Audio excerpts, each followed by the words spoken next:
America र युएईसँग हुने ICC विश्वकप लिग 2 को सिरिजका लागि नेपाल क्रिकेट सङ्घ क्यानले नेपाली टिमको घोषणा गरेको छ।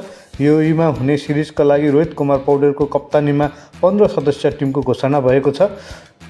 क्यानले वेस्ट इन्डिज विरुद्धको सिरिज र टी20 विश्वकप छनौटको खेलको नेपाली टिममा 3 परिवर्तन गरेको छ। विश्वकप छनौटको खेलको टिमबाट अलराउन्डर अधीर आलाम, ब्याटर सन्दीप जोरा र लुकेश बम बाहिरिँदा ओपनर अनिल शाह र भीम सार्की टिममा फर्केका छन्।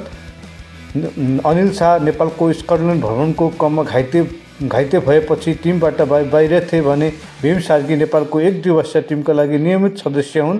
अपराजित रहँदै विश्वकप छनौटका लागि उपाधि जित्दै विश्वकपमा स्थान बनाएको नेपाली टिम सिरिजका लागि ओमनबाटै युएई पुगिसकेको छ। सिरिजमा नेपालले पहिलो खेलमा 26 अक्टोबरमा अमेरिकासँग खेल्नेछ। त्यसपछि 30 अक्टोबरमा युएईसँग, 1 नोभेम्बरमा अमेरिका अनि फेरि 5 नोभेम्बरमा युएईसँग खेल्नेछ। नेपाली टिममा आसिफ शेख, कुशल भुर्तेल, रोहित कुमार पौडेल, भीम सार्की, अनिल शाह, दिपेन्द्र सिंह ऐरी, कुशल मल्ल, आरिफ शेख, गुलशन झा, सम्पल कामी, करण केसी, सन्दीप लामिछाने, नन्दन यादव, ललित राजवंशी र साफ आलम रहेका छन्।